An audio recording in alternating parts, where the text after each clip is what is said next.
Welcome back to another episode of the Lofty Lenders Home Buyer Education, where we explore tips, tricks, and stories that can help you plan for your next purchase. Whether you're a first-time home buyer, a move-up buyer, an investor, or just looking to learn, we hope you gain a little more insight today. Today, we want to do a deep dive into what we call full disclosure, or telling the truth, nothing but the truth. So help me God. I think that's how it goes, right? That sounds good to me. And Charlie, what do we mean by full disclosure? It really depends on what side we're on, because you got buying a house and selling a house. So they're very, very different. But we get a lot of people asking, do I have to say that? And bring it up. I mean, really, that's the important part. So when you're working with that professional, whether it's us on the buying side for your financing or the real estate agent on what you're nervous about on the buy or on the sell, that is really going to be different for each of those situations. But it's not hiding stuff, because when you hide stuff, it either causes a problem or puts you in a bid position for liability. That's true. If you have to ask, you better disclose, right? Do I need to say that? Right. Yeah, probably, because you're asking. If you now, there are different laws about whether or not you have to disclose if your house is haunted, or if someone has maybe died in that house. There are different disclosures that you need to speak with your real estate agent on. That's why it's so important to make sure you're working with a qualified real estate agent.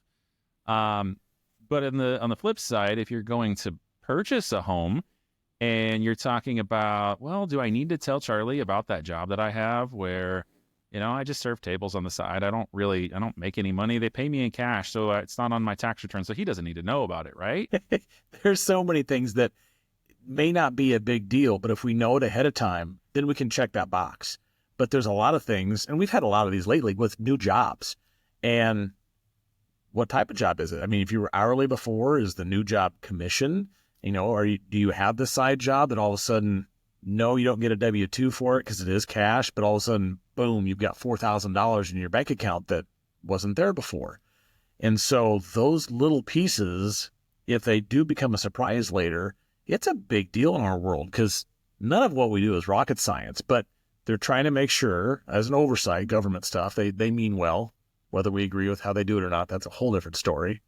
But they want to protect everybody to make sure they're not getting into a hole. And the opposite side, that you're not lying, cheating, stealing.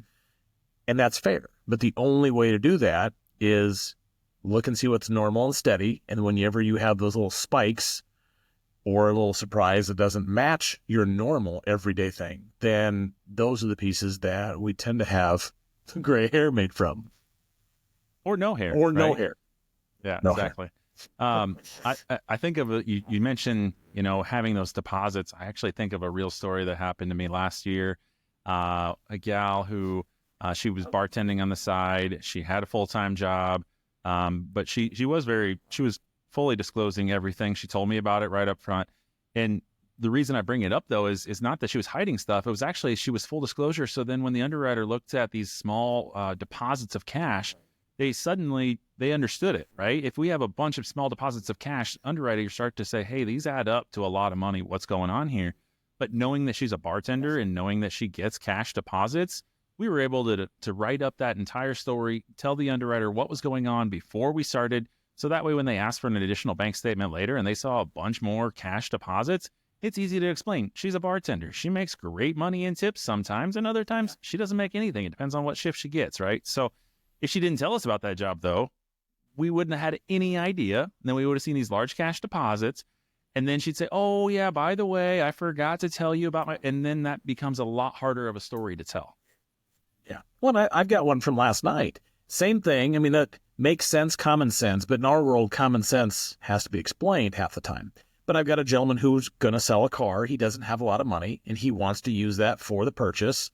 It's like, great. We just need a bill of sale and a copy of the title. Too bad it's not a licensed vehicle. It's a parts car.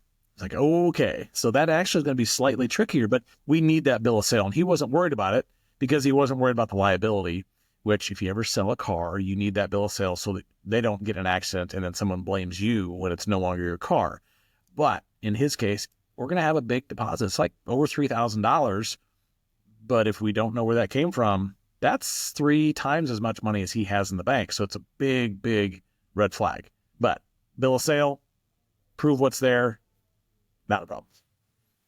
And I think from the other perspective, from the seller side, I know over the last couple of years, we've been in a market where we've seen houses going for well over their asking price, right? And buyers have lined up at the door to try to write an offer on some of these houses. They go for $30,000-$40,000 over asking price. And then the house closes, the sale closes, the house is well on its way with a new buyer. And suddenly things are not what they seem. And it turns out that maybe there's a foundation issue that was never disclosed, or maybe they were always getting water in the basement and never mentioned it. And then we started seeing where buyers were actually suing the previous owners for not disclosing those things. And so, you ask, well, why do I need to tell anybody about this? You need to tell anybody to protect your butt for later. Right. And it goes along the lines with everything that we do. We're not looking to do this as fast and as cheap as possible. Those are typically bad words. We want this to be cost effective, so the best overall results, but we're not looking to save $300 to have a $10,000 issue later, or just hours and hours and hours of stress because someone's suing you. And yeah, this is where the real estate agent comes into play. But that seller disclosure is there for a reason. It covers your butt. And it's some of the silly stuff, like you had a bat. People think, oh, it's just one bat. You know what? Just say you had a bat and you haven't had a problem since. The agents can walk you through. The good ones are going to say, just do it. And they're not going to be able to tell you because that's the seller's responsibility to be honest about what's there.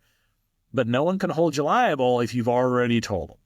And there's so many things. I mean, everybody's probably had a mouse, but do you have mice? Those are different things.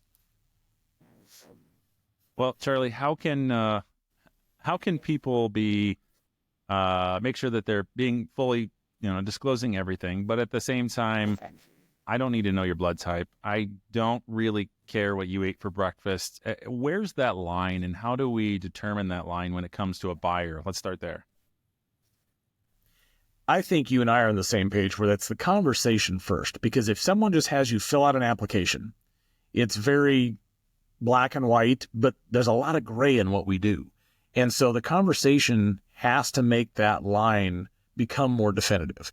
And I'd rather have people start to tell me too much and go, okay, now that's personal stuff. It's great so we know what you like or don't like, but it's not a big deal for the application disclosure and the requirements of what we're proving. But that's a hard one because a lot of people, they don't know where that limit is, and we'd much rather you tell us too much, and then we can back that off a little bit. I mean, blood types, you could go donate a LifeServe, O negative, everybody needs it. There you go. But that's a tough one. Without having the conversation, I don't think you're going to have someone walk you through when you haven't said enough or you said too much. Right. I also think that full disclosure really comes into play when we talk to investors or people that maybe are first-time investors and they're starting to play around with, okay, do I want to buy this property as my primary residence? Do I want to have it as an investment property? Is it going to be a second home, maybe an investment? That's where we really start to get into that gray area. I've had a gentleman move from or purchase a home out here in Iowa, and he's living in California, and we had to have the conversation. Is this going to be a second home or an investment? And he goes, well, I'm not going to live in it for my full-time residence. So that makes sense. But a second home gets a different outlook than an investment property. Investment property, you're going to have maybe different requirements on down payment. You're going to have different requirements for the loan. You're going to have just a lot of different little nuances, whereas that second home is treated a little differently. It used to be second home, you got the same interest rate as a primary residence, and everybody was saying my investment property is a second home. Now it's not necessarily as advantageous to say it's a second home, but just truly understanding, I need to know the story. I need to know what your plan is with this thing. If you're planning on renting this thing out right away, as soon as you get it under contract and you own it, it's an investment property. If you're planning on living out here, at least, several weeks, I think technically you only have to live in there for 2 weeks out of the year. But as long as you're planning on living here for part of it, it's a second home. So we have to have that full transparency. And I know I've even spoken with other investors and like, well, I might live in it, but what's the intent? Yeah. The intent. Again, a lot of people will have a second home and they're not going to live there, 6 months a year. And that's fine. But your intent is that's my home I might happen to rent it out for a few weeks when there's friends, or hey, I know it's really big this time of year and I can get a lot of money for 4 weeks of rental. That's a different story than, yeah, I'm going to rent it, and when it's not booked, I'm going to go hang out there. That intent is a big, big difference. And I mean, I don't know about you. I'm not strong enough to withhold myself in prison with all the bad things that would happen. So I don't want to be in there. So loan fraud is a bad deal. And it's the same thing with borrowers. A lot of people think it's the lending people that are responsible for doing all the right things. The borrower's signing the same thing. I promise this is true. So loan fraud is a big deal for everybody that's involved in the transaction. And it always scares the heck out of me, right? Because I'm not trying to have any sort of loan fraud go on with anybody I'm working with. And when there's not full disclosure, it's possible that could happen unintentionally even. Right.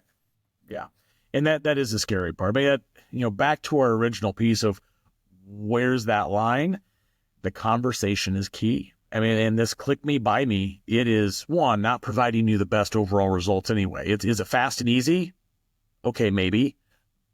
But the best things in life are not fast and easy. You just want them smooth and beneficial and protect your butt. You don't want a problem later, and that way you're getting the best results. So having the conversation, making sure we know what you want and other professionals know what you want and what you don't want, so you don't get into hawk later and have a big expense, a lot of headaches, or something worse. So it sounds to me like people need to be willing to have a conversation. That's number one, right? Number two is be open. Talk about everything and be open with your mortgage lender. I'd rather hear too much and tell you, I don't need to know about what you ate for lunch. And number three, just be willing to entertain ideas, because, as a lender, we know what the rules and what the guidelines are, and we can help you get through those things. So just like I mentioned before with my gal with cash deposits, normally we can't accept cash deposits.